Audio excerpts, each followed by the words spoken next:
Donc, juste avant d'avancer, pour vous rappeler un peu le programme de la journée, donc ce matin, effectivement, conférence de Stéphane Minouk sur lequel on va enchaîner. Ce midi, vous avez un repas offert. Alors, le défi locavore, j'en parle juste. Et bas carbone. Et oui, défi locavore et bas carbone de Stéphane Minouk. C'est une marque déposée. Stéphane Minouk va se présenter lui-même plus complètement. Je voulais juste vous rappeler un peu le périmètre, le cahier des charges. Tout ce que vous allez manger est produit dans un périmètre de moins de 51 km d'ici, de cet endroit, avec une dépense carbone, donc il vous en parlera peut-être un peu plus, on le reprendra en fonction des évaluations qui sont sur le site de l'ADEME, inférieure à 1,6 kg par nourriture, par kilo de nourriture, et en même temps, pour un prix maximum, enfin un coût maximum. Alors le cahier des charges parlait de 9,50 € maximum. On arrive à peu près 5 € par repas pour ce qui va vous être servi. Voilà. Vous aurez... C'est pas bravo, vous avez rien vu encore. Si le coup c'est pas bon, il y en a pas assez. C'est quoi? Ah ben on a réduit, hein, vous allez voir, forcément. Et vous avez, il y a donc par rapport à ce cahier des charges, il y a tout un tableau qui reprend tout ça en détail avec les différents ingrédients, la provenance, le prix, le taux carbone, etc., qui est accessible, qui est consultable à tout le monde. On le mettra, on le fera circuler au niveau du repas tout à l'heure. Voilà. Et cet après-midi, à partir de 14 h, on a trois personnes, je ne sais pas où ils sont peut-être derrière, voilà, elles sont cachées pour l'instant, qui vont nous présenter des choses intéressantes, c'est-à-dire au niveau des sols. Comment sont les sols, qu'est-ce qui fait que l'eau on la retient pas, comment on cultive, etc., etc. Donc c'est un peu peut-être l'avenir de l'agriculture locale, peut-être qu'on peut le faire. Je vais passer la parole à Stéphane, hein, qui est donc l'initiateur du mouvement locavore, puisqu'il a fait l'effort, c'est pas venu comme ça, tu vas peut-être le redire, j'anticipe peut-être, mais pendant un an, il a fait l'effort de se nourrir exclusivement, alors il était un peu plus large que ce qu'il a donné comme cahier des charges, de se nourrir exclusivement de produits qui étaient produits à moins de 150 km de chez lui. Donc, premier impact, plus de café, plus de chocolat, par exemple. Voilà, donc il a fait ça pendant un an, et après il a lancé ce mouvement locavore avec le défi locavore que TECC relève aujourd'hui. Et puis, moi j'arrête et je te passe la parole. Très bien. Merci. Merci.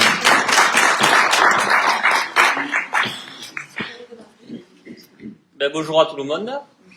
Est-ce que vous m'entendez là? Oui. Sinon on se rapproche. Hein. Bon, d'accord. Tout à l'heure, quand le président parlait, il était couvert par le bruit des poules. Donc voilà, ça doit se sonner. Mais merci d'être venu ce matin pour écouter des mauvaises nouvelles. Bravo. Voilà, donc mais bon, des mauvaises nouvelles, vous savez qu'elles existent, vous savez qu'elles sont toutes interconnectées et qu'elles évoluent à vitesse grand V, en mode exponentiel des emmerdes. Et c'est vrai qu'une journée qu'on appelle peut-être abusivement comme étant belle au niveau du temps aujourd'hui, vous le savez, c'est catastrophique. Il fait un temps affreux. C'est un temps abominable aujourd'hui. Alors pour manger, c'est agréable dehors. C'est vrai qu'au niveau des cycles naturels de la nature, c'est une catastrophe. Mais il n'y a pas que ces catastrophes-là, quand même. Il n'y a pas que... Bon. Il y a tout simplement des choses qui sont à remettre dans le bon ordre et être bien conscient sur le diagnostic de certaines choses et notamment sur les choses les plus importantes et les choses qui ont toujours été la préoccupation première de nos aïeux. Il y avait deux choses principales, c'était l'alimentation et la sécurité. C'est tout simplement le plus vieux sujet du monde. Hein. L'alimentation liée à la sécurité. Soit on allait produire la nourriture, la prélever, la protéger ou la piquer à d'autres. Ça a toujours été intimement lié. alimentation et sécurité. Et de nos jours, dans nos pays encore favorisés et riches, la sécurité alimentaire, on en passe, ouais, bon, mais alors, ouais, est-ce qu'il y a des salmonelles dedans, Escherichia coli, tout ça? On le voit, parce qu'on a encore le ventre plein, que sous un angle sanitaire. Et que sous un angle excès de nourriture, qui génère des maladies dites pudiquement de civilisation. Donc, zoom sur les excès de nourriture, mais on ne pense pas forcément à un éventuel non-accès. Alors que ça a été notre préoccupation première pendant des milliers d'années. Parce qu'en fait, ça fait 60 ans qu'on est bourré. Ça fait à peu près 60 ans qu'on pense que se nourrir est une affaire réglée. Au pire, ça viendra toujours de quelque part. Parce que nous sommes, entre autres, en ébriété énergétique. C'est-à-dire qu'on n'a jamais eu autant d'énergie à notre disposition qui a fait que tout a été beaucoup plus simple, y compris avoir plein d'objets, de la nourriture qui vient à nous et tout ça, sans qu'on ait forcément à la produire à titre individuel. Et pourquoi on parle de sobriété maintenant? Et tout simplement parce qu'on est en ébriété. C'est le lien que je fais, voilà. Et lorsqu'on est bourré, on ne voit pas tous les dangers, évidemment, et on se sent plus fort que ce que l'on est. Et donc, pour l'alimentation, c'est exactement la même chose. Exactement la même chose. Parce qu'en fait, ça a toujours été une histoire de flux, de mouvement, de ventre vers la nourriture. Ça a été ça au début. En tant qu'espèce, sapiens, ça fait quoi, 300 000 ans qu'on est là, Homo sapiens. De 300 000 ans jusqu'à moins 12 000, notre ventre allait vers la nourriture. Lorsqu'on était chasseur-cueilleur, notre ventre allait chercher les végétaux, courait après les animaux pour les choper, pour les manger, qui eux-mêmes couraient après d'autres, mais voilà. Et ensuite, lorsque le climat s'est stabilisé, le climat qu'on est en train de détruire depuis quelques heures, c'est-à-dire depuis à peu près 160 ans, depuis qu'on est allé gratter à côté d'ici, à Alès, la terre pour extraire les énergies faciles, les énergies fossiles, charbon, pétrole. Donc ce climat, on est en train de le détraquer. Et on le voit aujourd'hui, au lieu de 16 degrés, il devrait faire 1,6. Prendre un petit exemple. Donc ce climat, on l'a déréglé, mais à partir de moins 12 000, en gros, il s'est stabilisé. Et la stabilité, c'est ce qui permet de se projeter. De se dire, j'ai le temps, je peux me projeter, je vais planifier.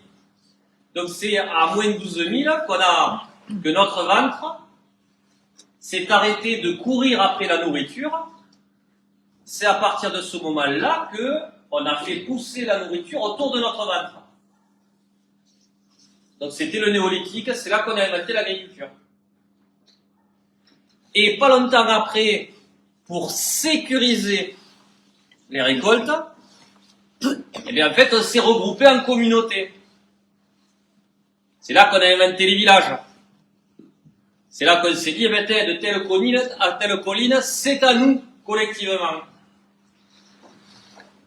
C'est là qu'on a transformé l'espace en territoire. C'est là qu'on a inventé l'aménagement du territoire au niveau local. C'est là qu'on a donc inventé les stocks. Les stocks, c'est ce qui a fait civilisation, et qui permettait, en gros, de se prémunir 2 fois contre le temps. Le temps qu'il fait, c'est-à-dire avoir de l'avance en cas que le temps soit plus mauvais les autres années, et aussi le temps qui passe. C'est là aussi qu'on a inventé les aménagements hydrauliques, qu'on se rendait le temps entre habitants, tout ça. Et c'est là aussi qu'on a grandement inventé la politique. Donc, après que notre ventre soit allé vers la nourriture, après qu'on l'ait fait pousser autour de notre ventre, et après qu'on l'ait collectivement sécurisé autour de notre ventre, cette nourriture, et bien maintenant, c'est la nourriture qui vient à notre ventre. Sans que l'on se questionne sur le comment, sur le jusqu'à quand, sur le est-ce qu'il y a des stocks, sur le est-ce qu'on est maître de tous ces maillons de cette chaîne de l'alimentation. Parce que la chaîne alimentaire, on ne sait même plus ce que c'est. Parce qu'on est complètement déconnecté du vivant. On est sur la chaîne de l'alimentation, qui est différente de la chaîne alimentaire. Sinon, on protégerait davantage les pollinisateurs, si on avait vraiment la chaîne alimentaire dans la tête. Et si on regarde ce sur quoi était basée la légitimité politique des ancêtres des mers, les consuls au Moyen-Âge, par exemple. Mais cette responsabilité politique était basée sur l'exercice de 4 sécurités. La sécurité extérieure, il fallait se protéger des envahisseurs et tout ça, donc il fallait ériger et entretenir les remparts. La sécurité sanitaire, il fallait lutter contre les épidémies, mettre en place l'assainissement collectif, tout ça. La sécurité, en gros, intérieure. Parce qu'avant qu'on fabrique les États-nations, les nations-États, et en France, l'État-nation, très récent, mais l'ordre public a été quasi exclusivement géré au niveau local. Et la 4e sécurité, c'était la sécurité alimentaire. Il fallait que, quoi qu'il arrive, il y ait assez de nourriture dans l'enceinte de la ville. C'est pour ça qu'avait été créée la police des grains et la police de la viande. Police en tant que régulation. Contrôle des marchés. Connaissance des flux, des circuits d'approvisionnement. Protection du foncier. Parce que, contrairement à maintenant, l'abondance, c'était l'exception. La règle, c'était la pénurie. Donc, on était organisé autour de la règle qui était la pénurie. Donc, il y avait sur ce sujet de bon sens, une conscience, une responsabilisation, une discipline et une mise en œuvre d'action individuelle. C'est-à-dire que chacun avait son bout de jardin. Chacun stockait ce qu'il pouvait. Chacun cuisinait. Qui se rajoutait à une conscience, à une responsabilisation, à une discipline et à une mise en œuvre d'action collective avec le stock, le contrôle, la connaissance des flux, la protection du foncier, tout ça. Parce que pourquoi les ancêtres des mers, les édiles de l'époque, avaient cette responsabilité et ils étaient attendus par la population là-dessus? Mais parce que leur hantise, c'était quoi? C'était que le peuple se révolte par le ventre.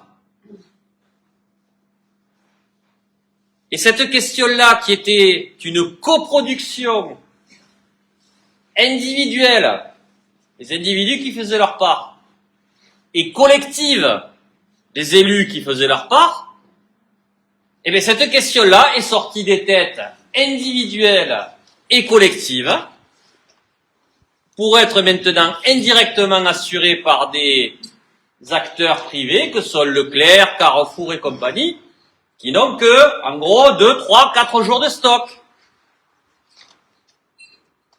Et on le voit. Les agriculteurs menacent de bloquer Paris. Donc en fait, cette question-là était centrale c'était partagé par les individus et les politiques, et elle est complètement sortie donc du champ individuel et collectif. Et il n'y a qu'à voir, il n'existe pas non plus d'aménagement alimentaire du territoire. Il y a un aménagement du territoire pour tout.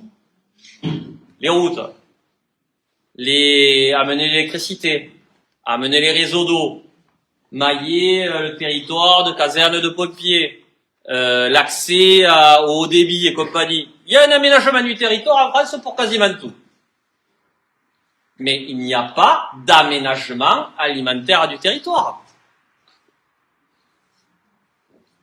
Lorsqu'on regarde les documents de planification territoriale, que sont les plans locaux d'urbanisme, que sont les schémas de cohérence territoriale et tout ça, on quantifie le nombre de lotissements, le nombre de zones commerciales, le nombre de tout, mais le nombre d'agriculteurs, le nombre de fonciers et tout ça pour se nourrir, ben non. C'est bizarre, hein. Pourtant, c'est bien, ça s'appelle bien des documents de planification territoriale. Comment ça se fait que cette question-là, la plus vieille du monde, est même sortie des documents de planification territoriale? Ben, tout simplement parce que on se dit, les magasins, ils regorgent de yaourts, il y a peut-être 50 yaourts différents.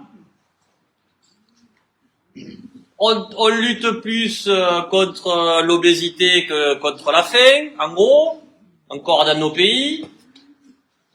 On entend dire qu'il y avait des montagnes de beurre dans les années 80 à Bruxelles et compagnie. Et au pire, ça viendra toujours de quelque part. En France, en plus, on est le pays de la gastronomie, on exporte. Donc, pourquoi on se préoccuperait au niveau local, dans les documents de planification territoriale, de la nourriture pour les gens qui habitent autour? De toute façon, ça rapporte pas de taxes professionnelles. Longtemps. Préserver des sols et le foncier, c'est pas ça qui rapporte de la taxe professionnelle. Donc jusque-là, et je le sais, j'ai été élu, jusque-là, en gros, les projets qui ont été favorisés, c'était des projets qui rapportaient de la taxe professionnelle. Ça c'est de l'économie. Des zones d'activité, on va aménager le territoire, on va pas le ménager, on va l'aménager. On n'a jamais coupé un cordon bleu, blanc, rouge pour avoir dit, ça c'est une zone agricole, une zone nourricière. Non, non. Jusque-là, ça a toujours été, on inaugure un rond-point, on inaugure des usines, non, mais c'est ça. Et sans que ça choque, hein, parce que la question de se nourrir est sortie de nos têtes. Hein. Depuis pas longtemps, hein, à l'échelle de l'humanité, c'est il y a quelques heures. Mais en gros, on est tous nés le ventre plein, nos générations. On n'a pas connu les tickets de rationnement qui avaient cours jusqu'en 49. Et donc du coup, dans cette frénésie, dans cette période de surabondance énergétique, on se dit, non, on va faire tel type de projet, la bouffe, de toute façon, c'est réglé. Et en attendant, on a perdu les actifs agricoles, les savoirs, les techniques, les sols, évidemment. On a perdu tout ça. Et c'est tellement sorti des têtes que je me souviens, mes parents avaient acheté une maison au début des années 80 à côté de Toulouse. Et c'était dans un lotissement. Et je demandais à mon père, mais pourquoi on met pas des poireaux là? Il me dit, ça va pas. Je dis, mais pourquoi? Parce que c'est interdit. Et pourquoi? Par le règlement. Je dis, mais le règlement de quoi? Le règlement du lotissement. Et effectivement. Ouais. Je l'ai retrouvé ce code de règlement. Lorsque j'ai fait mon mémoire de recherche. Et effectivement, il y avait marqué, les jardins doivent garder leur caractère d'agrément, je l'ai mis dans mon bouquet, et être entretenus régulièrement. Non, c'est pas une fake news, hein, c'est réel. Ça veut dire que produire de la nourriture égale caca. Nourricier et agrément, c'est l'opposé dans les têtes. Pour dire jusqu'où on est tombé, dans la connerie. Hein. Donc, on ne produit plus notre nourriture à titre individuel. On la stocke plus, on veut même plus la cuisiner. Dans les documents de planification territoriale, on n'y pense pas, on n'impose rien. Et dans le même temps, on ne veut pas payer ceux qui la produisent, les agriculteurs, correctement. C'est de la pure folie. C'est de la pure folie. Parce qu'en fait, à partir du moment où vous avez gratté la terre à côté, là, à l'est, les mines, à l'est comme ailleurs, lorsqu'on a extrait les énergies faciles, l'énergie fossile, charbon, pétrole, eh bien en fait, ces histoires de flux de nourriture se sont un peu modifiées quand même. Parce que jusque-là, le coût du transport était supérieur au coût du produit. C'était prohibitif de faire transporter de la nourriture. Le coût était prohibitif. Et à partir du moment, et puis d'ailleurs, ici, là, on pourrait demander aux propriétaires du lieu, qu'est-ce qu'il fallait faire pour transporter de la nourriture ou autre chose avant le développement des transports, charbon, pétrole et tout ça? Qu'est-ce qu'il fallait faire? Il fallait faire des journées et des journées et des journées de transport à chevaux. Avec les canassons, avec les carrioles, principalement. De la voie fluviale aussi, mais là où quand il n'y en avait pas, c'était les chevaux sur les routes. Et puis les chevaux, il fallait quand même leur donner un peu d'essence, comme les voitures. L'orge et compagnie. Il fallait faire des pauses. Et ici, c'était une pause. Si ça s'appelle la bégude, arrêtez-moi si je dis des bêtises. La bégude, en occitan, c'est en gros la buvette, le lieu où on se ravitaille. Mais c'était ça.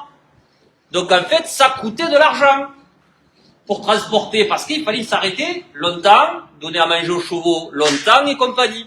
C'est pour ça que le prix du transport était supérieur au coût du produit, au prix du produit. Mais à partir du moment où on a exploité les énergies faciles, charbon, pétrole, eh bien là, les moyens de transport n'ont quasiment plus rien coûté. Et ils sont devenus inférieurs, les coûts du transport, au coût du produit. Donc du coup, les territoires ils se sont dit, eh ben, maintenant que le transport ne coûte rien, moi qui suis bon sur un produit, un ou deux produits, je vais me spécialiser là-dessus. Donc ça a été la grande accélération dans la spécialisation des territoires. Parce qu'il faut pas mélanger les choses. Il y a toujours eu des spécialités dans les territoires. Toujours. Mais il n'y a jamais eu de spécialisation.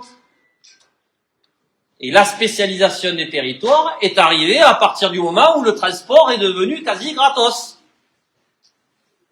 Et c'est là que l'idéologie néolibérale s'est vraiment développée et qui dit, maintenant que le transport ne coûte rien, on va pouvoir appliquer la théorie des avantages comparatifs de l'économiste David Ricardo, qui dit voilà, maintenant que le transport ne coûte rien, on va se concentrer sur une ou deux productions et on va abandonner toutes les autres sur lesquelles on n'est pas trop bon. C'est en gros, un territoire égale une ou deux productions phares. Donc ici que du blé, ici que de la vigne, ici que des légumes, ici que de l'élevage ou autre. Donc en fait, ça a été une grande accélération dans l'hyperspécialisation des territoires pour arriver maintenant à avoir une autonomie alimentaire par territoire égale à peu près à 2%. Si l'on en croit, voilà, ben une étude de cabinet utopique avait fait. C'est-à-dire que 98% de ce que l'on met dans nos assiettes provient d'autres régions ou d'autres nations par les camions.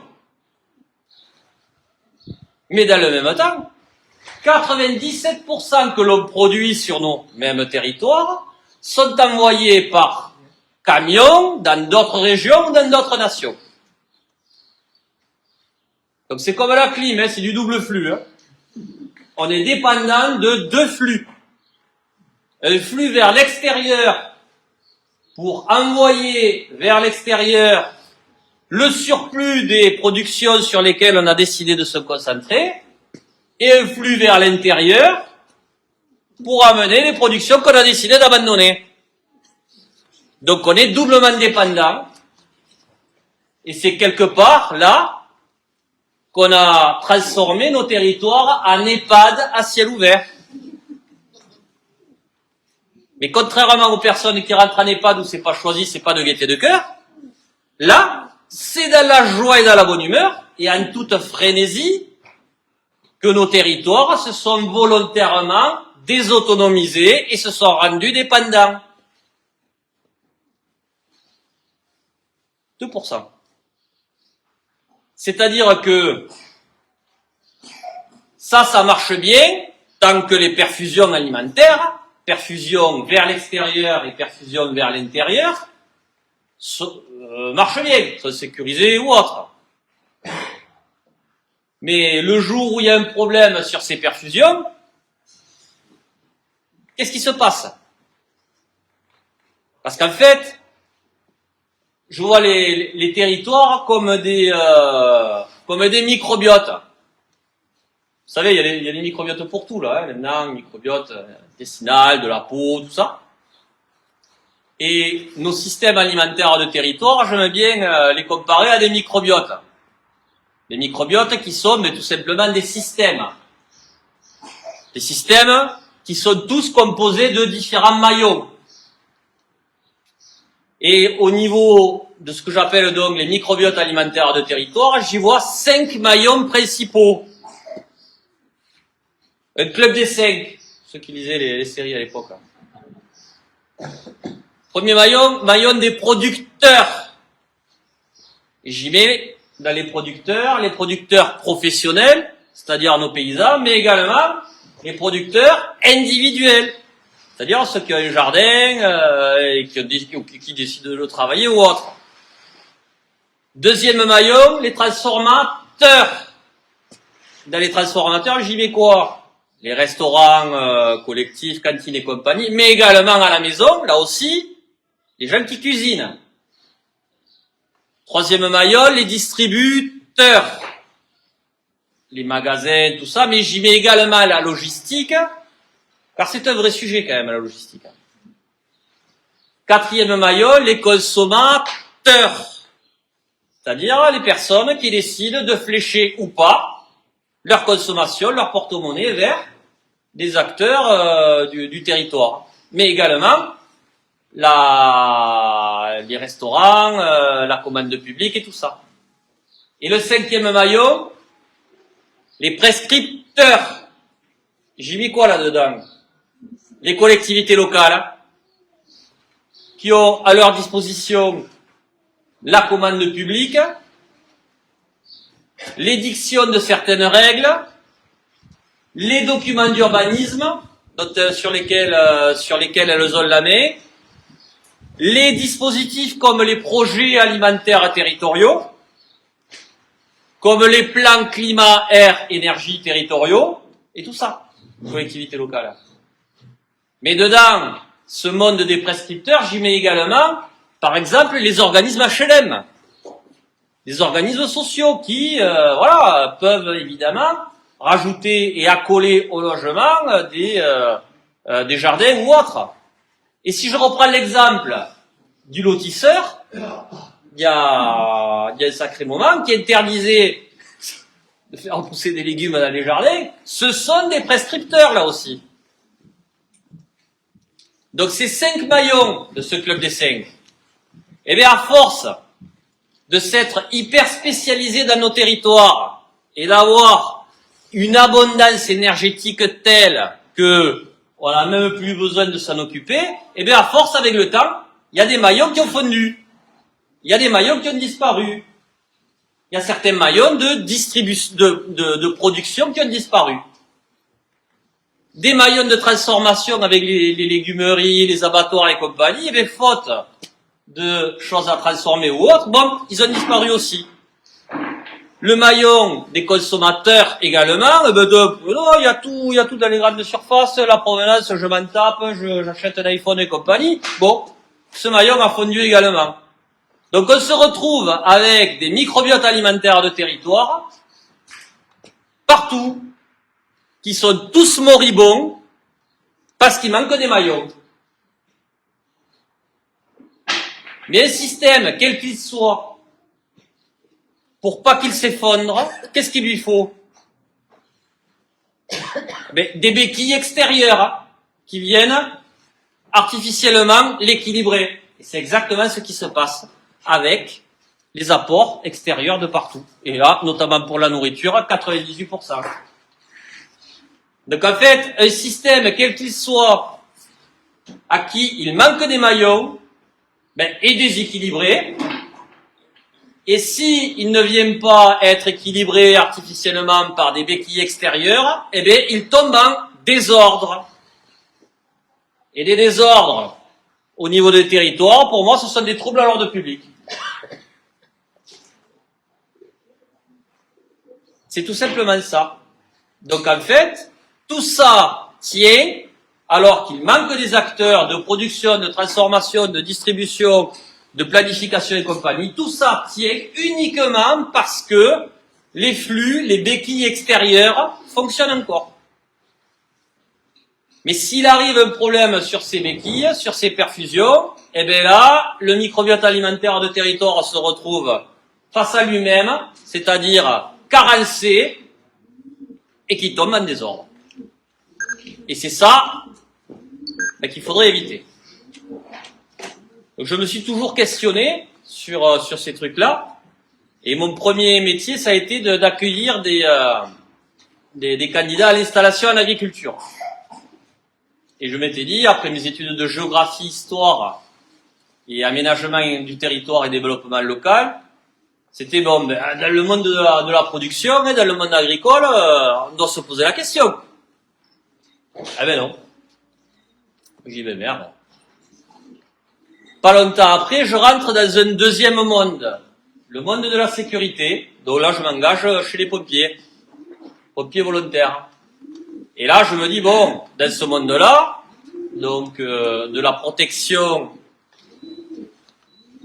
des personnes, des biens et de l'environnement, on doit bien, et de l'anticipation, eh bien, on doit bien se poser la question, et on va bien faire une manœuvre simulant une rupture d'approvisionnement alimentaire. Mais non, en 19 ans en caserne, pas une fois. Pas longtemps après, je rentre dans un deuxième monde, le monde associatif. Donc, les Francas, ATTAC, les forums sociaux mondiaux, tout ça. On parlait beaucoup, évidemment, des accords de libre-échange sur l'alimentation. On disait ça, il faut pas, c'est pas bon. Ça désigne complètement nos producteurs. Au niveau environnemental, c'est pas bon. Au niveau des revenus, c'est pas bon non plus. Mais la question de la sécurité, donc, on n'en parlait pas. Et pas longtemps après, je rentre dans un quatrième monde, le monde de la gouvernance. Et donc, je suis embauché comme conseiller en développement local dans une communauté de communes pour mettre en place un projet de développement local sur le territoire. Et mes patrons, c'était les maires. Les maires, les conseillers municipaux et tout ça. Et là, je me dis, mais dans ce monde-là, qui est traversé par toutes les réalités, tout ça, ils doivent bien réfléchir à la question. Eh ben non.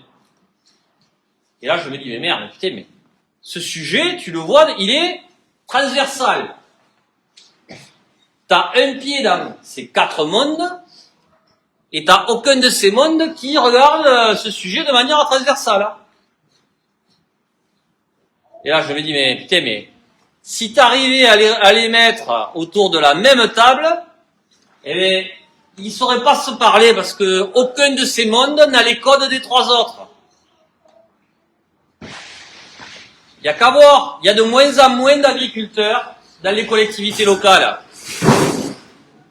Allez, ça s'effondre là, comme le monde agricole. Et comme notre conscience, ouais, là.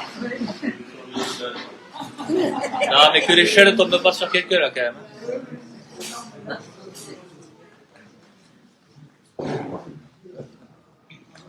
Vous voyez, quand il manque des maillons, hein, vous voyez, les équilibres et ça tombe en désordre. Donc, du coup, je sais plus où j'en étais là.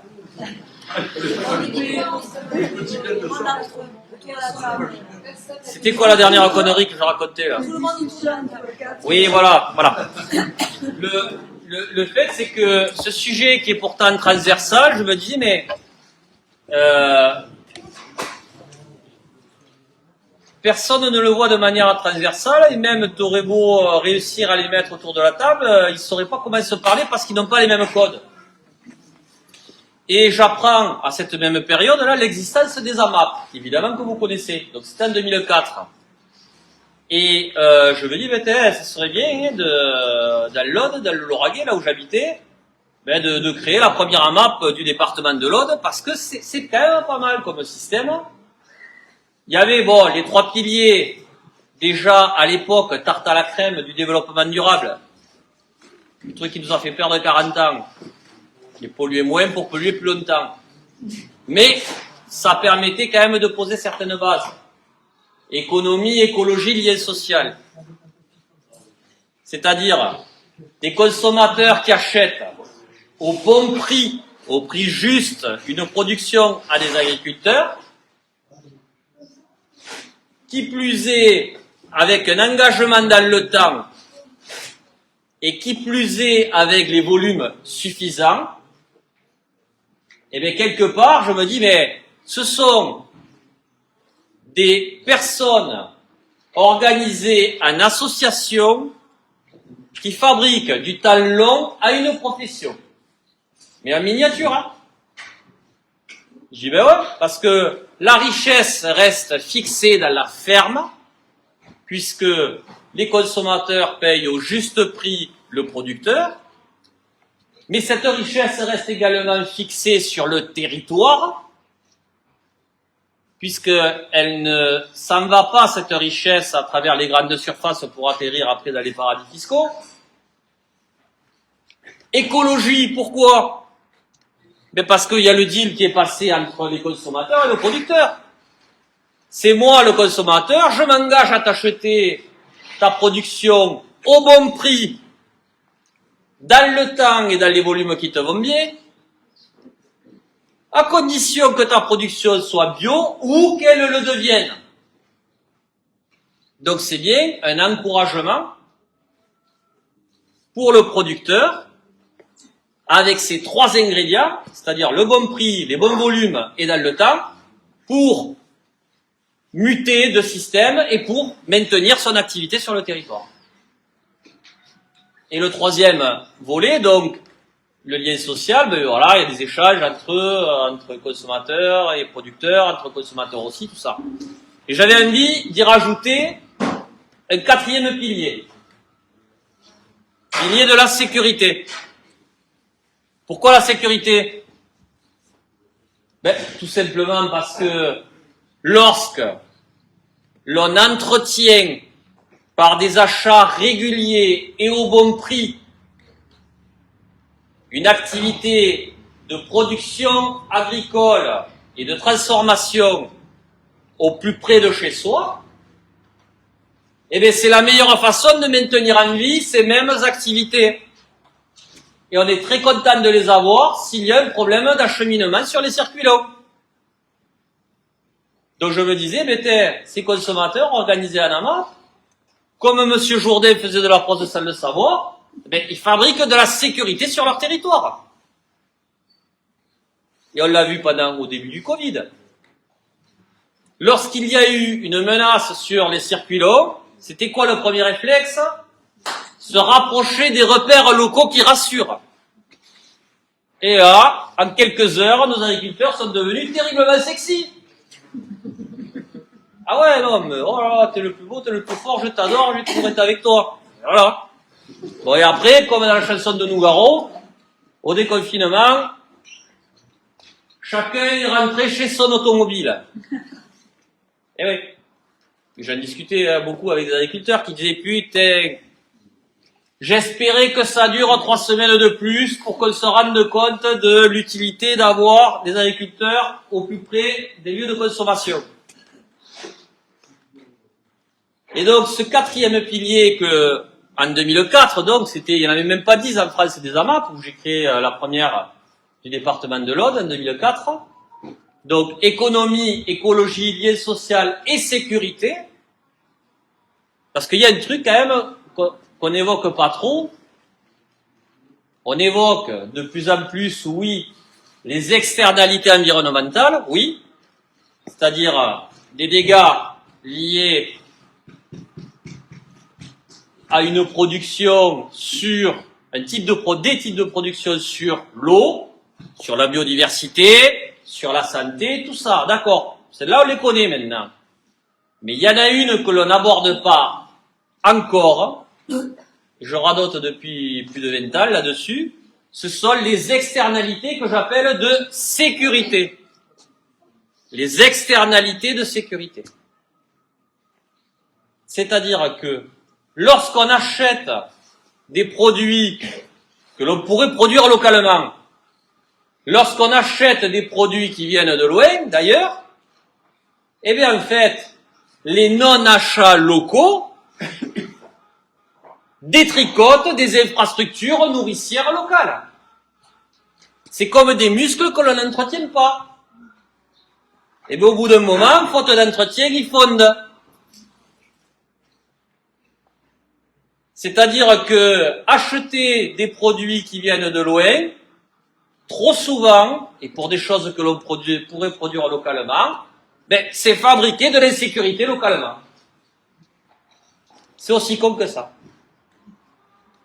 Et ça serait bien d'en tenir compte. Ça serait bien d'en tenir compte. Parce que les non-achats locaux fabriquent des déserts de production et de transformation autour de chez soi. Et c'est là une responsabilité partagée, hein, entre les consommateurs individuels, la commande publique, les entreprises et tout ça. C'est tout simplement du bon sens. Et il y a un type d'organisation économique qui est assez vertueux et qui fabrique, sans qu'ils s'en rendent compte, ce secteur de la sécurité, c'est l'économie sociale et solidaire. Pourquoi? Parce qu'il y a un bon partage de la valeur entre tous les maillons, et la meilleure façon de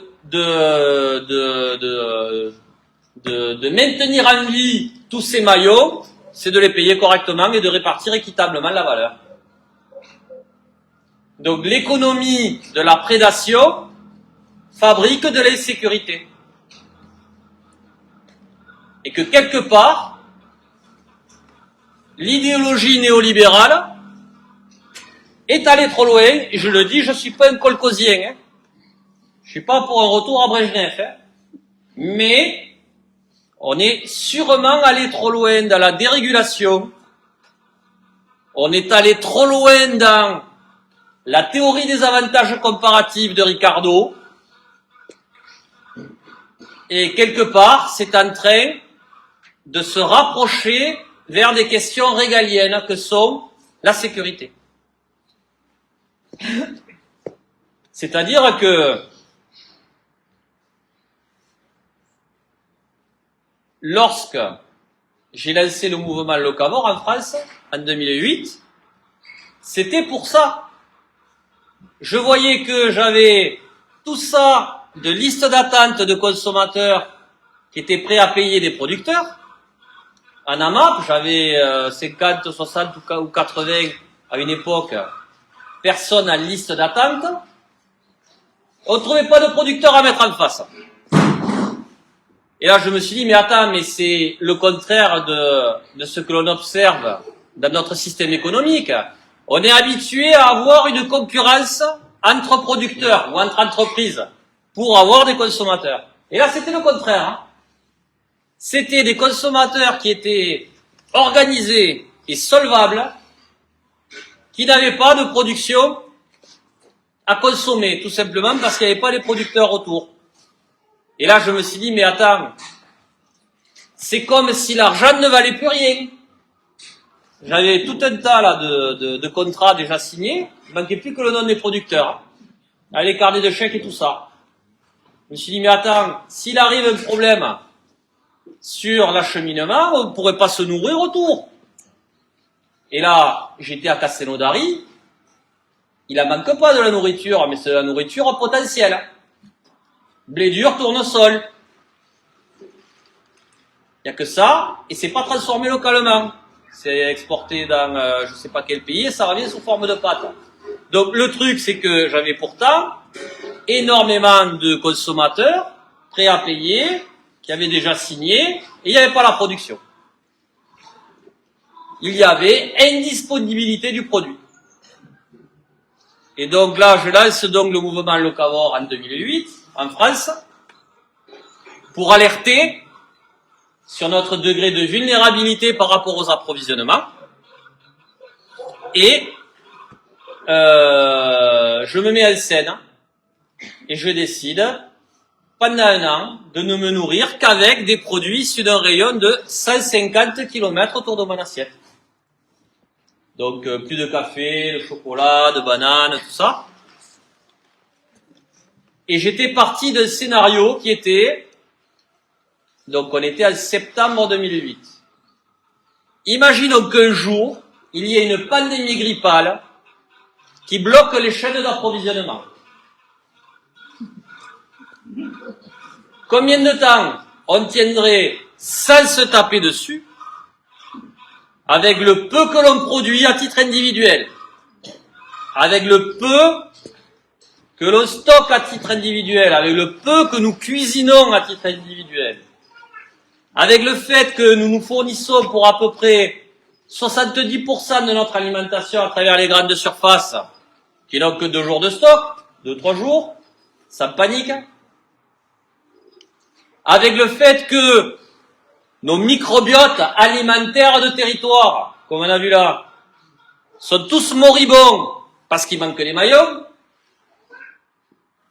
avec le fait qu'il n'y a pas de stock dans les collectivités locales, et avec le fait aussi qu'il n'y a pas de stock alimentaire stratégique d'État. Et que dans le même temps, nous sommes devenus intolérants à la frustration. Donc en termes de résilience alimentaire, c'est 0 plus 0 plus 0 plus 0 égale la tête à Toto.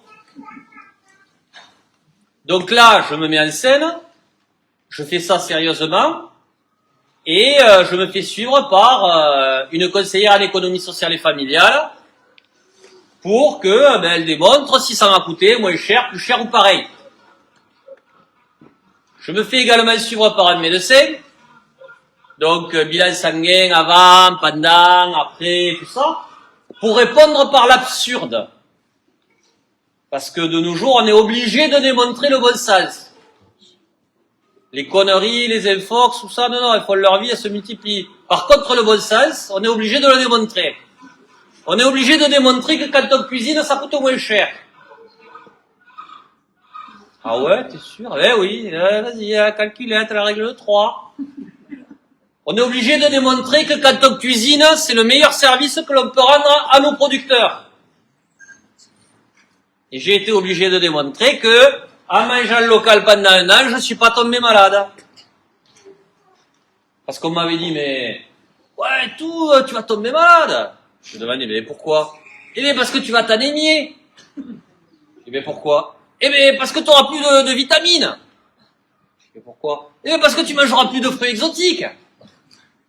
Et ouais, on en est là. Hein. On était en 2008.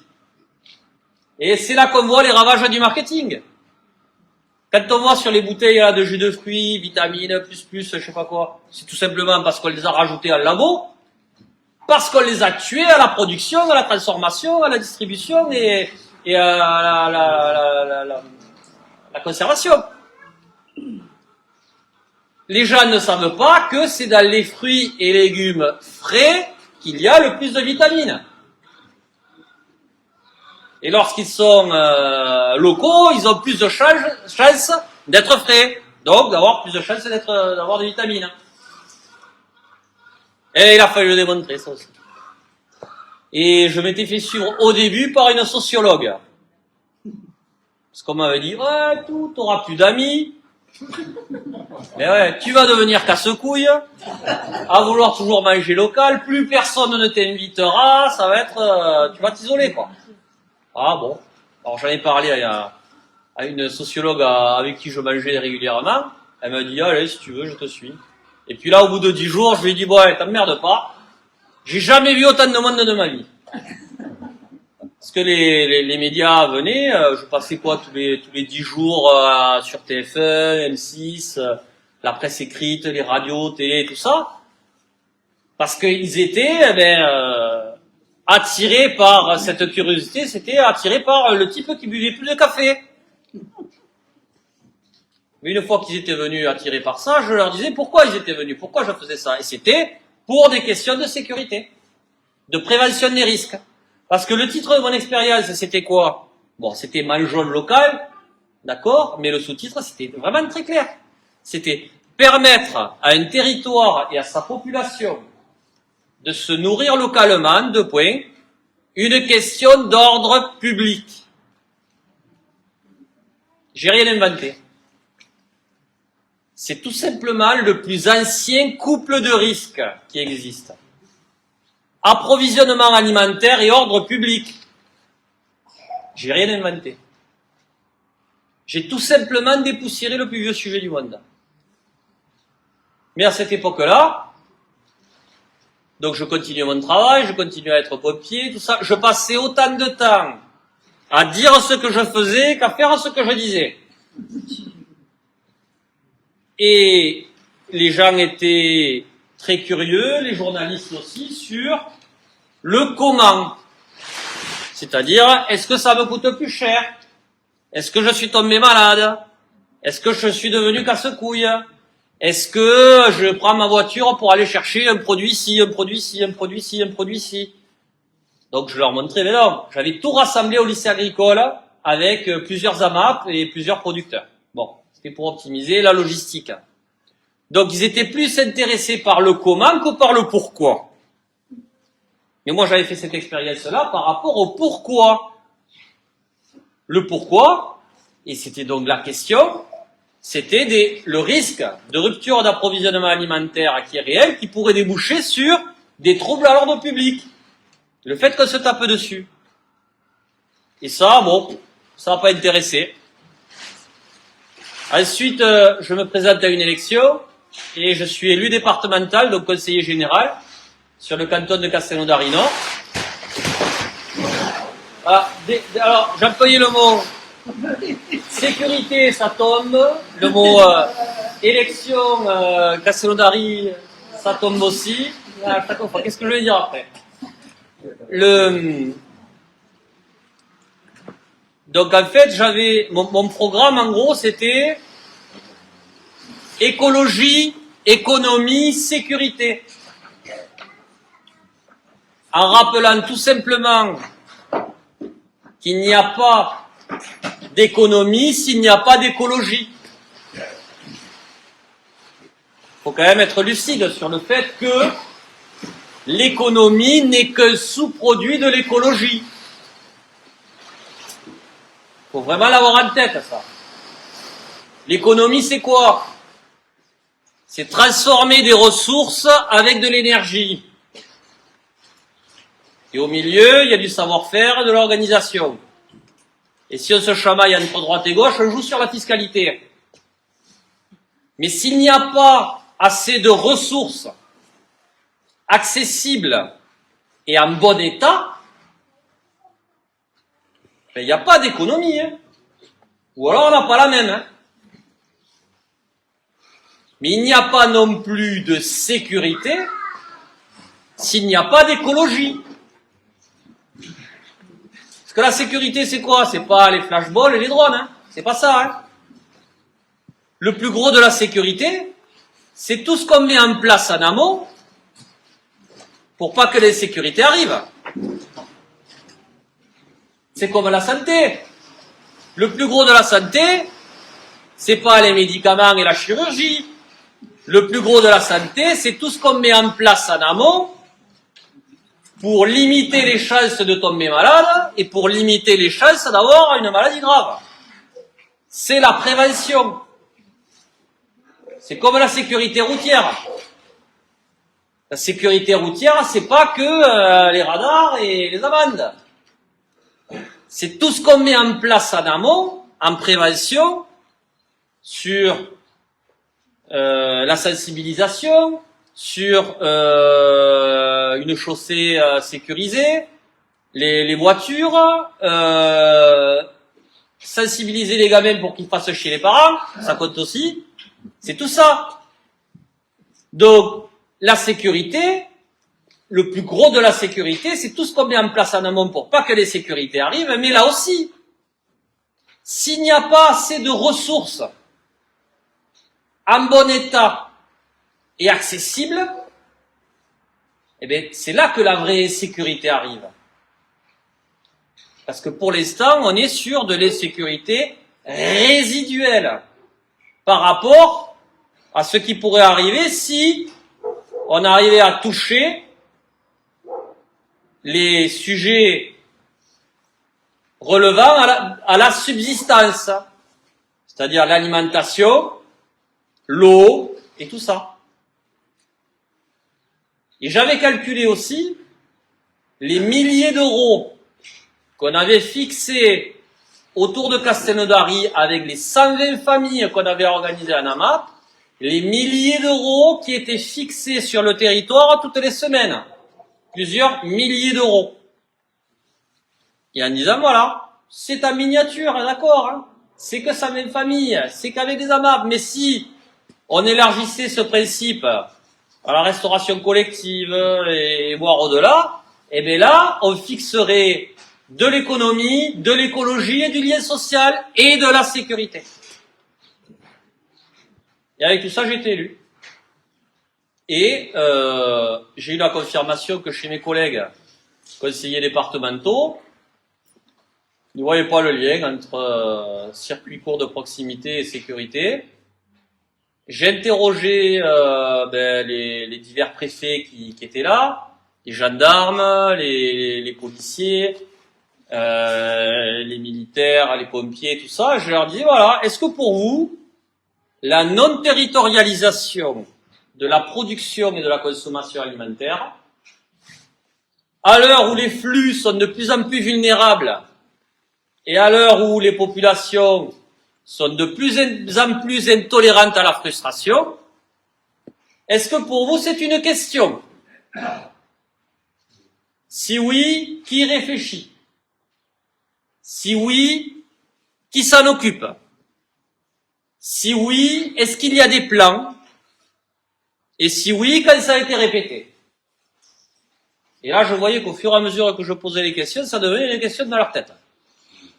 Et là, je me dis, bon, cette question, elle n'est pas encore traitée. Et je reprends mes études, donc en 2017, et je fais un master spécialisé en gestion des risques sur les territoires. Et là, je me dis, tu vas faire ça exprès pour avoir l'occasion de faire un mémoire de recherche. Et là, tu vas ressortir ton sujet locavore pour aller chercher les preuves de ce que tu penses déjà. Et cette fois-ci, il va falloir qu'on te croie. Donc, j'en fais mon sujet de recherche et je me fais encadrer par un ancien colonel de Légion, un géographe, et ça a été cautionné par la division du renseignement de la gendarmerie nationale, et par la zone de défense et de sécurité de Paris. Et j'avais préalablement rédigé un article qui est paru dans la revue Préventique, qui est spécialisée dans les risques, où j'exposais le sujet comme ça, et que j'avais intitulé « Qui veille au grain ?» Et d'ailleurs, les greniers m'ont demandé là, il y a 2 ans là, s'ils pouvaient reprendre ce titre pour leur excellent deuxième ouvrage. Et qui veille au grain, c'était pas un hasard, parce que j'avais mis évidemment un double sens. Le grain, évidemment, concernant donc les céréales, mais également le grain, c'est un mauvais vent. C'est le terme de marin, et veiller au grain, c'est voir si le grain va pas arriver et retourner le bateau. Voilà. Et en fait, j'étais parti d'un scénario, donc en 2008, c'était un virus biologique sur la chaîne de l'approvisionnement alimentaire, de l'alimentation. Et là, j'ai pris toujours sur cette même chaîne, toujours sur ces mêmes perfusions alimentaires de nos territoires, mais avec un autre virus. Le virus informatique. C'était, imaginons qu'il y ait une cyberattaque venant d'Ukraine sur la chaîne de l'approvisionnement alimentaire. C'était ça, je l'avais écrit en 2008 avec tout le chronogramme. Est-ce que cela provoquerait des troubles à l'ordre public? Existe-t-il des plans de continuité alimentaire dans les territoires? Et tout ça, donc en fait, j'ai fait mon tour des popotes, j'ai pris mon bâton de pèlerin, et je suis allé interroger donc des spécialistes de la sécurité, des syndicats agricoles nationaux, des pompiers, des gendarmes, des généraux et tout ça. Et j'ai eu énormément de retours. Énormément. J'ai eu plus de 50 et quelques 3% de retours écrits. Je pensais pas en avoir autant. Et chacun a décliné ses noms, prénoms et fonctions. Et les résultats ont été édifiants. Et l'écrasante majorité a répondu oui, effectivement, il y aurait des troubles à l'ordre public, car, oui, effectivement, la production alimentaire et la consommation alimentaire ne sont absolument pas territorialisées, que cela dépend beaucoup et exclusivement, quasi exclusivement des perfusions, donc des flux alimentaires, et de certains points dans le territoire, les plateformes de groupage et de dégroupage, et qu'entre-temps, les populations n'ont rien prévu, sont devenues intolérantes à la frustration, et effectivement qu'il n'existe pas de filet de sécurité alimentaire dans les territoires.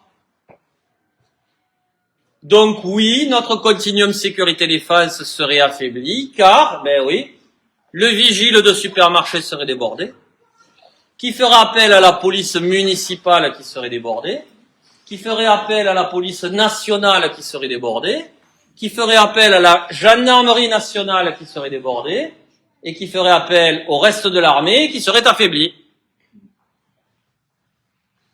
Donc le continuum sécurité-défense, c'est un rhéostat. Chaque maillot supplée l'autre lorsqu'il est saturé. Donc en fait, cette question-là concerne 2 des 3 piliers régaliens, que sont la sécurité intérieure et la sécurité nationale. C'est pas un petit sujet. Donc là, le truc, c'est que une sénatrice m'a pas pris pour un fou. La sénatrice Laborde était sénatrice de la Haute-Garonne, et elle m'a dit, ah ouais, là, franchement, je n'avais pas vu ça, d'ailleurs, personne ne doit le voir. Le 19, lui demanda si il y a des choses de prévues, si c'est un risque et tout ça. Et il a répondu, c'est un risque majeur. Intéressant, on n'était pas au PMU, hein. On était au Sénat. C'est un risque majeur. Mais s'il y a un problème, rassurez-vous, on a un plan, et c'est le seul plan que nous devons et que nous pouvons mettre en œuvre. C'est le plan Orsec. Le plan Orsec, c'est très bien, ça marche très bien, mais ça marche bien, et c'est destiné à des problèmes lorsqu'ils sont limités dans le temps et limités dans l'espace. Pas lorsqu'il s'agit d'un problème qui arrive partout en même temps. Donc, le ministre de l'Intérieur a été extrêmement honnête dans sa réponse au Sénat. Il a tout simplement dit ce qu'on a en rayon. Donc, ça a motivé donc la sénatrice Laborde à déposer un projet de résolution au Sénat qu'elle a défendu le 12 décembre 2019, après-midi, intitulé, comme mon bouquin, « Résilience alimentaire des territoires et sécurité nationale ». Et le matin même, j'avais eu le prix national sur les risques majeurs décernés par l'Institut des risques majeurs et le ministère pour avoir pointé cet impensé, ce trou dans la raquette, le risque de rupture d'approvisionnement alimentaire.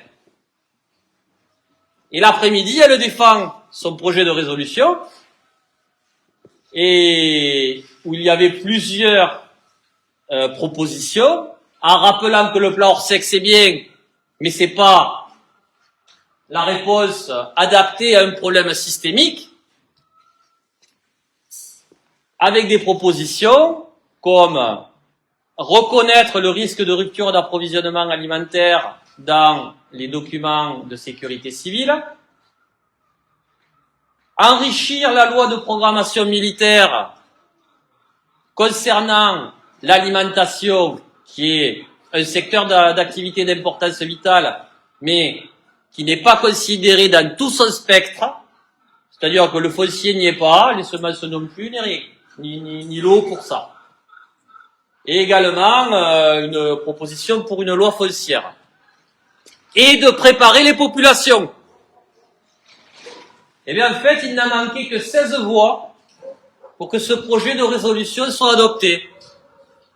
On était le 12 décembre 2019. 16 voix. Mais ce qu'il y a en creux d'extrêmement intéressant, c'est que au Sénat, le groupe porte-voix du gouvernement et le ministre donc du gouvernement ont appelé à voter pour. Et ça, c'est super intéressant. En disant que oui, effectivement, à l'heure où il y a des problèmes sur l'eau, à l'heure où les systèmes d'approvisionnement alimentaire sont très complexes, à l'heure où on dépend complètement des énergies fossiles, à l'heure où les populations ne sont pas préparées et compagnie, et à l'heure où les terres se raréfient et tout ça, oui, effectivement, la non-résilience alimentaire de nos territoires doit être regardée avec les lunettes de la sécurité nationale. Bon, il a manqué 16 voix au Sénat. Et quelques semaines plus tard, il y a juste eu un petit truc qui s'appelait quoi, le Covid, qui a quelque part validé les premiers jours pas mal de ces analyses et alertes. Et un soir, le président de la République, et tout le monde y a été attentif, a dit que déléguer notre alimentation à d'autres est pure folie. Le téléphone n'arrêtait pas de sonner. Hein. Il dit, mais c'est toi qui lui as écrit hein? Non, non. Bon. Non, mais sérieux. Bon. Non, mais voilà. Donc, depuis, je forme partout en France, pas que des élus, hein, mais bon, des territoires au risque de rupture d'approvisionnement alimentaire. En expliquant que c'est un sujet. 2, qu'il n'y a pas de plan. Mais 3, que on peut quand même faire des choses. Et notamment utiliser des dispositifs qui existent déjà et de les aligner sur cette thématique. Et notamment le plan communal de sauvegarde et le plan intercommunal de sauvegarde. Vous en avez sûrement hein, dans le coin. Hein. Toutes les communes n'en ont pas, mais celles qui sont soumises à un risque majeur ont l'obligation d'en avoir un, et notamment risque incendie, risque inondation, risque de transport de matières dangereuses ou autre. Et bien là, je forme les élus pour leur expliquer qu'ils peuvent enrichir leur plan communal de sauvegarde avec le risque de rupture d'approvisionnement alimentaire. Et une fois que c'est enrichi, eh bien, on est obligé quand même de dire ce qu'on fait, ou ce qu'on pourrait faire, et de lister les mesures de prévention et de protection. Mais également d'utiliser des dispositifs qui existent déjà, on ne va pas les inventer. Et notamment, eh bien, les projets alimentaires territoriaux, les plans climat, air, énergie, territoire, les plans locaux d'urbanisme, les SCOT, les schémas de cohérence territoriale sur le foncier et tout ça. On a tout. Le truc, c'est de... Et les actions existent déjà. Par contre, elles ne sont pas emballées, on va dire, avec la thématique de la prévention des risques. C'est-à-dire augmenter l'approvisionnement local dans les cantines, par exemple. C'est une question de sécurité. Développer les jardins familiaux, c'est une question de sécurité. Réapprendre aux gens à cuisiner, c'est aussi une question de sécurité. Arbitrer politiquement entre une dépense pour un énième rond-point et une dépense pour installer, faciliter l'installation d'agriculteurs, si c'est une question de sécurité, ben voilà. C'est ça. Et en fait, on n'invente rien. On remet tout simplement en haut de la pile le plus vieux sujet du monde. Le lien entre alimentation et sécurité. Et j'ai bien écouté, alors je termine, oui. Et j'ai bien écouté le discours du Premier ministre hier à Carbone. Alors c'est marrant parce que symboliquement, Carbone, le début des manifestations. Bon, ça fait 5 ans que je propose de réaliser des défis locavores et bas carbone. C'est pas bon, mais la question écologique, économique et de sécurité, elle doit rester liée, parce qu'il n'y a pas d'agriculteur sans prix rémunérateur, mais il n'y a pas d'agriculture sans nature. Et Poulos sont d'accord avec moi. Non, mais c'est ça le truc. Et lorsque le Premier ministre hier a dit il faut remettre l'agriculture au-dessus de tout. Ah, ils sont d'accord là aussi. Voilà. Donc, mais c'est tout à fait ça. C'est une question de sécurité. Mais sans oublier que pour avoir une agriculture, une alimentation et une sécurité durable, faut faire gaffe et payer au juste prix pour des pratiques respectueuses de l'environnement nos agriculteurs. Et c'est complètement lié à la sécurité nationale. Donc je sais pas quelle heure il est là, mais...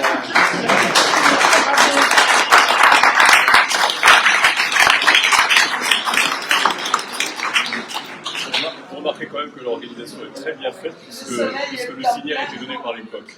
C'est merveilleux, hein. On participe en plus. Merci Stéphane. Ce que je voudrais juste, c'est que justement maintenant, avant de passer au repas, il y a un échange sur les questions et des échanges si vous le souhaitez. Donc je ne sais pas si vous voulez... Par contre, si je peux voir un peu... Je vais chercher de l'eau. Bon, je vais lui chercher de l'eau d'abord. Bon, de l'eau. Merci. Alors peut-être moi j'aurais une question peut-être pour lancer. J'aurais une question peut-être pour lancer le débat. Après, si les coqs le permettent. Ouais. Moi j'aurais envie de dire bon, c'est très intéressant. Quelque part, ça peut faire peur, mais au moins ça a le mérite d'être clair. Et on est tous par rapport à ça. J'aurais envie de dire Stéphane, s'il y avait 3 mesures. Manger le coq. Manger le coq. Trois mesures par an de commencer. Qu'est-ce que tu dirais? De manière synthétique. Déjà, payer au juste prix nos agriculteurs qui produisent bien et leur permettre de bien produire. Et les meilleurs alliés de nos agriculteurs, et ça on l'entend pas encore trop dans le cadre de cette crise, les meilleurs alliés de nos agriculteurs, ce sont les gens qui cuisinent. Parce que la valeur, la richesse, elle reste dans la ferme et à la maison. Et si en tant que consommateur et en tant que citoyen et en tant qu'électeur, parce que des fois on a des cerveaux compartimentés, il faudrait s'aligner là-dessus. Si le consommateur ne fait pas sa part, eh bien on pourra toujours pleurer là-dessus. Hein. Donc en fait, consommer local, c'est la moindre des choses, mais cuisiner les produits de nos agriculteurs, c'est incontournable. Incontournable. Et moi je suis pour, entre autres, les cours de cuisine hein, à l'école. Réellement. Hein. C'est pas une régression à la con, hein. Ça, pas du tout. C'est du bon sens. C'est l'oubiaïs. L'oubiaïs, c'est le bon sens. Il n'était pas que paysan, et c'est aussi artisanal tout ça. Et ça, on l'a complètement oublié. On l'a complètement oublié. Donc, pour moi, c'est regarder les choses en face et remettre l'alimentation et la sécurité et la prévention en lien. Et une fois qu'on a acté ça, eh bien, il faut mettre au pas différents textes et règlements, et notamment concernant les leviers de la commande publique. Il y a une directive sur les marchés et les appels d'offres au niveau européen qui mériterait d'être toilettée pour des questions de sécurité. C'est pas du repli sur soi, hein. Pas du tout. Qu'il y ait au moins un minimum, de dépenses publiques permises par ces textes-là pour donner de la visibilité dans le temps, des prix et les volumes suffisants aux agriculteurs pour se maintenir en vie et fournir, entre autres, la restauration collective, qui pourrait également permettre de fournir les particuliers. Et tout ça, c'est pas du repli sur soi, c'est tout simplement du bon sens de la sécurité. Donc en fait, oui, cela permettrait de remettre les choses dans le bon ordre. Dans le bon ordre pour éviter les désordres. Ah, merci. Merci. Si vous avez des questions, c'est le moment. Là, c'est le verre d'eau de René Dumol, là.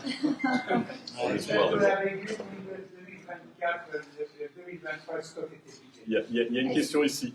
Il y a une question ici, là. Est-ce que tout à l'heure vous reliez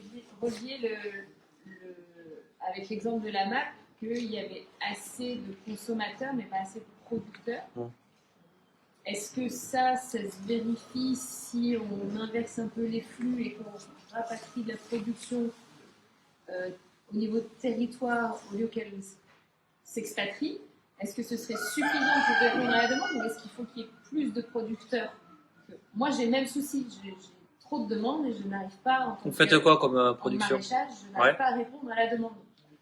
Donc, comment faire pour répondre à cette demande de consommation locale?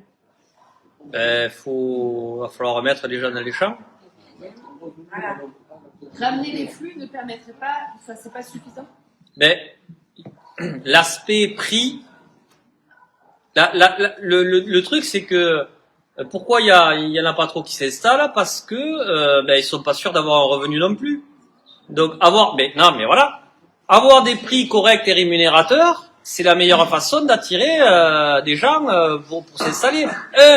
Pour ne pas désamorcer les activités existantes, c'est-à-dire qu'elles soient transmissibles à d'autres, et pour encourager des installations nouvelles, évidemment. Donc l'aspect, on en revient toujours à ça, l'aspect juste prix rémunérateur des producteurs, c'est central.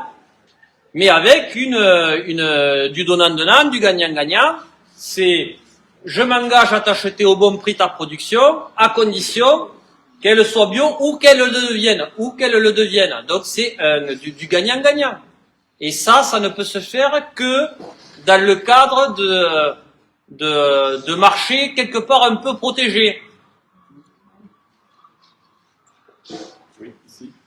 Ouais, c'est un peu ensuite, par rapport à l'évolution de la démographie agricole, ce que j'ai retenu, c'est que dans les 10 prochaines années, il y a environ la moitié des actifs qui partent en retraite. Ouais. Et il y en a sur la moitié qui partent, le potentiellement de talent, il n'est pas franchement glorieux. J'ai les chiffres qui s'évaporent dans ma tête. Mais en tout cas, sur ce qui a été dit, que ce soit des rémunérations, relever les dépenses publiques ou sûrement une autre chose à la fin, acheter. La cuisine. Comment? Cuisiner. Ouais, voilà. Cuisiner et acheter local, ça c'est ce que je peux faire, mais sur l'aspect strictement de l'installation, moi je suis toujours un peu inquiet parce que c'est quelque chose qui a une.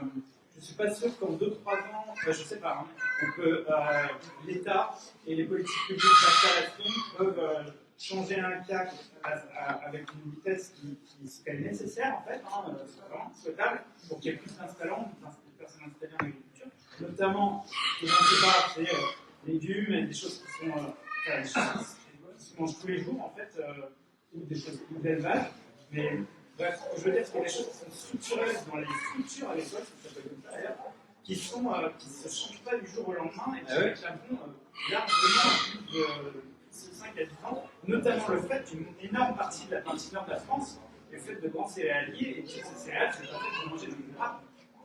Non, c'est pas dire qu'on fait des amarres, hein. Ce que disait, je sais plus, oui, j'entends. Mais ce que disait, je ne sais plus qui hier, j'ai écouté un peu de radio, j'ai pas écouté tout le discours du Premier ministre, mais C'est le Premier ministre. En tout cas, sur l'aspect, à un moment, il y a politiquement, l'État et les ministères, ils ont des choix à faire pour soutenir, pour changer les pratiques. Changer les braquets qui aillent moins vers l'agroalimentaire dépendant de physique. Voilà, et pour des raisons notamment de sécurité nationale, s'ils n'ont pas encore compris, et changer de braquet, ça va prendre une semaine. Nous, en temps, moi j'achète des trucs locaux, pas vraiment, mais j'ai pas tout le temps là. Mais Rapidement, oui, bien sûr. moi, je vais citer un avis sur la démographie agricole, ça m'intéresse vachement, et l'installation, comme sur comment en termes de perspective, pour que les gens qui s'installent soient plus nombreux en production locale. Bon, très rapidement, je ne vais pas être exhaustif et d'ailleurs, je n'ai pas toutes les réponses. Mais la PAC, c'est central. Quand on entend le Premier ministre dire il faut changer de cap, eh bien, on va prendre ces mêmes lettres, changeons de cap de la PAC. Pour l'instant, c'est une politique agricole commune qui n'est pas une politique agricole et alimentaire commune. Si on rajoutait un A, le A de alimentaire déjà, dans ce changement de cap qui est nécessaire, là ça serait pas pareil. Et la question justement, c'est en gros c'est la mère des batailles aussi la PAC. Hein. Mais la PAC ne peut être réorientée que si les États disent c'est une question de sécurité nationale pour une partie de la production et de la consommation. Et là, ça se déclinera. Et après, on pourra peut-être voir s'il peut y avoir des transferts de fonds entre le premier pilier et le deuxième. D'ailleurs, la Commission européenne, au mois de novembre 2021, je crois, elle a produit le Contingency Plan. Qui dit quoi? Il dit, bon, pendant le Covid, on a eu chaud, ça a tenu, mais oula, on a eu du bol. Mais attention, des pandémies et des cyberattaques, on va en avoir d'autres et pas des petites. Donc, il faut que les États se préparent. Il faut que les États commencent à stocker. Parce que tous ne stockent pas. Il faut qu'il y ait un rééquilibrage entre circuit court et circuit long. C'est pas moi qui l'ai dit, c'est pas moi qui l'ai écrit. C'est écrit noir sur blanc. Parce qu'il y a trop de circuits longs. Et sans, ils l'ont bien précisé, sans remettre en question la liberté de circulation et tout ça. Il faudrait aussi qu'il y ait des tests de l'effort ou des stress tests sur toute la chaîne de valeur de l'alimentation. Et que les territoires se préparent. C'est écrit noir sur blanc. Donc, je veux dire, après c'est un rapport de force politique, hein, pour savoir ce qu'on veut. Si je peux intervenir, c'est intéressant ce que tu dis, parce que ça veut dire qu'il y a quelque chose d'écrit noir sur blanc au niveau national. Non, Européen, et ça pourrait être repris et décliné ben oui, au niveau local. Bien sûr. Il ne faut pas attendre non plus que ça vienne de partout. Mais non. Il y a une possibilité d'utiliser ça, ce levier peut-être. Tout est écrit déjà. Tout est écrit. Les écrits se multiplient. Le contingency plan. Et les écrits se multiplient en plus, puisqu'il y a 2 jours, le Haut Conseil pour le climat a décliné la même chose et a écrit la même chose que le GIEC, Ouais, tout est écrit. qui est intergouvernemental, le climat aussi. Et les rapports se succèdent les uns derrière Eh les oui. autres. Après, c'est des décisions d'orientation politique. Après, c'est de l'arbitrage et c'est des rapports de force. Hein. Mais non, mais local qui communique et qui s'articule à tous les échelons. L'impact de terme de souveraineté alimentaire, il est aujourd'hui dévoyé par le gouvernement, puisque le ministère de l'Agriculture qu'on a actuellement, il s'appelle le ministère de l'Agriculture et de la souveraineté alimentaire, je crois. Et en fait, c'est pas la même souveraineté alimentaire dont on parle nous. Eux, ils parlent en fait plus de balance commerciale positive, à la limite, ce qui n'a rien à voir en fait avec la souveraineté alimentaire, qui invoque un principe aussi de résilience. Et notre agriculture est hautement dépendante. Et ça, c'est un peu l'impensé dans les publics, c'est un peu le tabou. On en parle beaucoup moins de la dépendance à tout un tas de facteurs qu'on ne contrôle pas. Donc, est-ce que au ministère de l'Intérieur, on a une notion au moins un peu différente de la sécurité alimentaire que celle du ministère de l'Agriculture? Alors, je ne suis pas agent du ministère de l'Intérieur, mais ce que j'ai entendu hier répond, à mon avis, en creux à votre question. Le Premier ministre a dit qu'il avait demandé un rapport sur nos dépendances. Voilà. Donc ça prouve bien que peut-être que jusque-là, c'était pas super pris en considération. Donc j'espère que dans ce rapport, tout soit listé, notamment la dépendance aux énergies faciles, aux semences, à la main d'œuvre aussi, puisqu'on est dépendant aussi d'une main d'œuvre extérieure. C'est comme une armée qui ne fonctionnerait pour une bonne part avec des mercenaires. Hein. C'est ça. Donc on a énormément de dépendance. Oui. Dans notre agriculture, oui, énormément. Et donc, oui, la liste, elle est longue comme le bras, on est d'accord. Mais à partir du moment où on met le sujet en haut de la pile et au-dessus de tout, et en termes de sécurité, eh bien, du coup, on ne peut pas passer à côté de ce que vous venez de dire.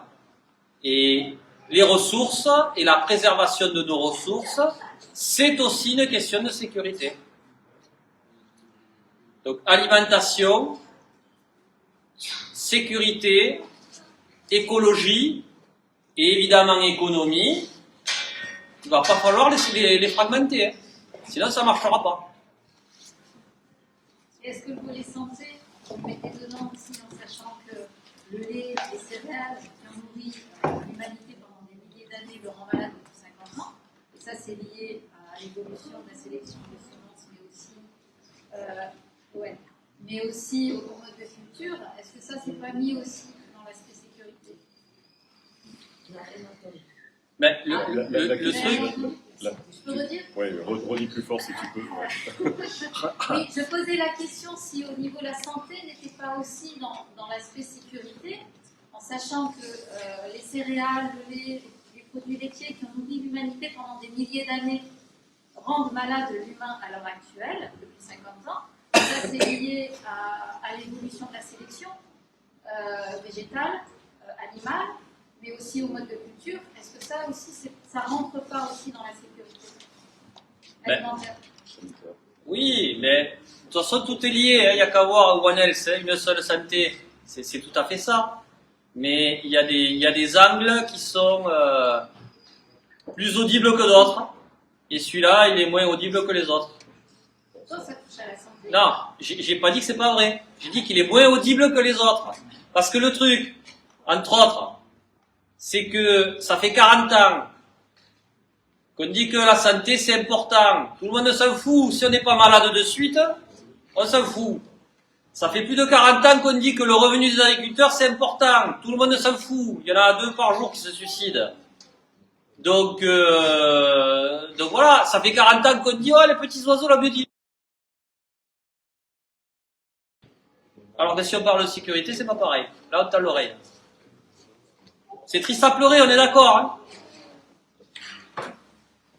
hein? En somme, on a des terres, on a de la main-d'œuvre, on est riche, on a une armée d'agriculteurs, on a du matériel, on a tout ce qu'il faut, on a des textes, il suffit d'y aller, quoi. Donc maintenant, parce que les agriculteurs, ils sont dehors, là, en ce moment, et tout le monde se gratte la tête, comment on va pouvoir régler ça? On a l'occasion, là. Maintenant, il faut voter. Faut pas se tromper, quoi. Faut pas se tromper. Il n'y a plus de pétrole dans 20 ans, 30 ans, etc. Il faut se dépêcher et il faut pas se tromper. On a l'occasion, là. Donc on a l'occasion, en étant des consommateurs conscients et en étant des citoyens votants. Et votons, choisissons, et gourrons pas, hein. Gourrons pas, regardons les programmes et voyons qui est le plus proche de nos rêves. Voilà, votons. Ben, tout compte. Vous avez raison, tout compte. Et également, le fait de voter avec sa carte bleue. Ça aussi, ça compte aussi. Ouais, ouais. Il y a différentes façons de voter qui s'additionnent. Hein.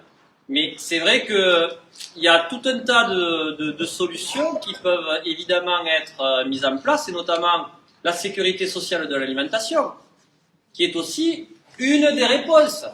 C'est en fait permettre aux masses qui s'en foutent un peu, qui sont pas comme vous aujourd'hui à venir écouter des mauvaises nouvelles et à débattre, mais qui quelque part, sans s'en rendre compte à travers la consommation, ont des impacts vertueux sur des systèmes agricoles. Donc c'est une consommation fléchée et forcée vers des productions locales et vertueuses et payées au bon prix. Donc il y a des actes militants, des gens qui savent pourquoi ils consomment au juste prix pour les producteurs et généralement en bio et compagnie, mais ce sont des minorités agissantes qu'il faut, mais ça suffira pas. Donc il va falloir collectivement mettre en place des systèmes qui fassent que ça se fasse quelque part mécaniquement. Et la proposition, entre autres, de la sécurité sociale de l'alimentation est un des outils qui peut permettre à des agriculteurs de vivre au juste prix et avec des bons types de production. Mais il y a aussi d'autres leviers comme la commande publique, comme, enfin voilà, ça va être une addition, la commande publique, voilà, je parlais ça par rapport aux cantines, par rapport aux EHPAD, aux hôpitaux et tout ça. Il y a des gens qui l'ont compris, ça. Comment? Il y a des gens qui l'ont compris, ça, de s'alimenter localement. Oui. Rien que les grands chefs, j'ai entendu parler, qui se nourrissent, enfin qui se fournissent de viande rayon, Ouais. très réduit autour de leur restaurant. Oui, mais voilà, ça va être une addition, une addition. Pas loin de votre région, vous avez celui de vous voyez qu'il Ouais. Faut essayer de parler pour tout le monde, hein. C'est très local. Hein. Oui. Oui, ben d'ailleurs, dans mon défi locavore et bas carbone, je l'ai inventé pour ça. Pour parler de tous ces aspects. Il y a des exemples à prendre chez nous. Mais faire vivre, évidemment, il y a plusieurs chefs étoilés ont relevé mon défi d'ailleurs. payer au juste prix des productions respectueuses de l'environnement et également au plus près de partout où on est, pour maintenir justement ces infrastructures nourricières. Et en plus, c'est bon. Et en cuisine, et au niveau de l'économie locale et domestique, et de la santé, puisque quand on cuisine, c'est là où on a la main sur les produits qu'on ne veut pas avoir à l'assiette. Donc, plus on cuisinera, plus on réglera la question des maladies et de la santé aussi. Donc, c'est reprendre en main sur plusieurs niveaux son alimentation, en tant qu'acheteur qui cuisine, pour encourager des modes de production beaucoup plus vertueux de l'environnement et meilleurs pour l'économie et au juste prix. Donc voilà, c'est voilà encore du bon sens, hein, je veux dire, c'est pas. Oui, madame. Oui. Empêcher dans ce système actuel capitaliste des personnes, des montants très à main sur ces ressources pour s'enrichir et déséquilibrer encore des volontés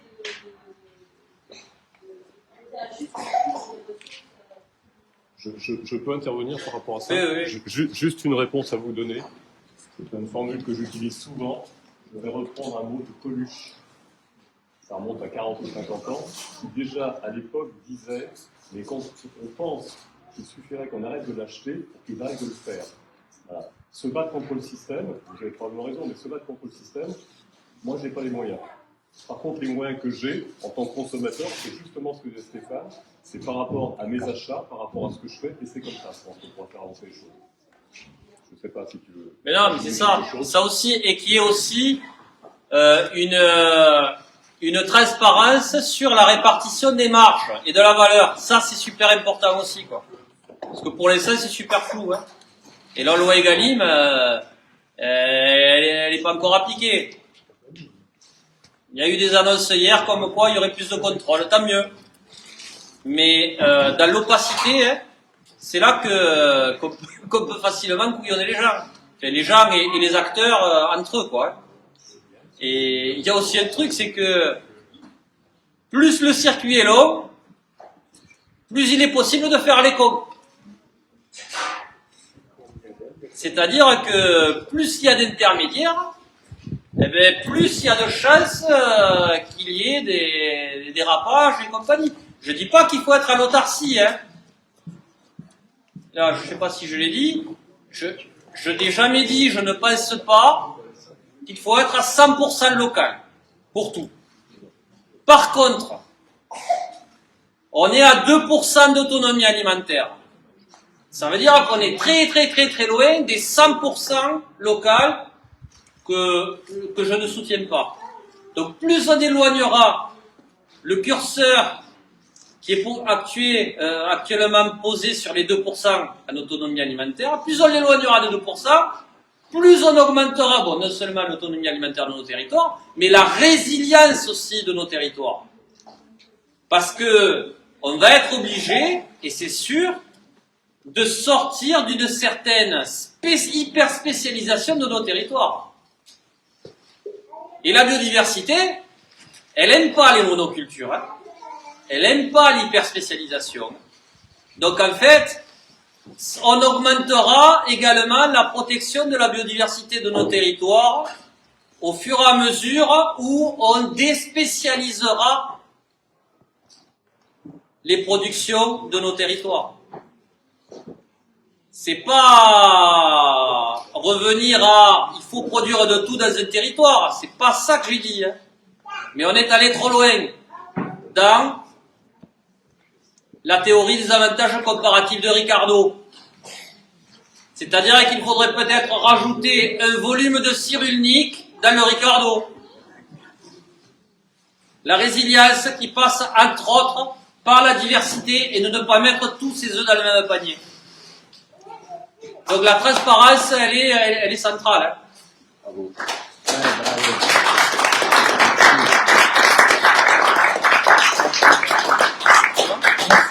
Ah, vous aurez.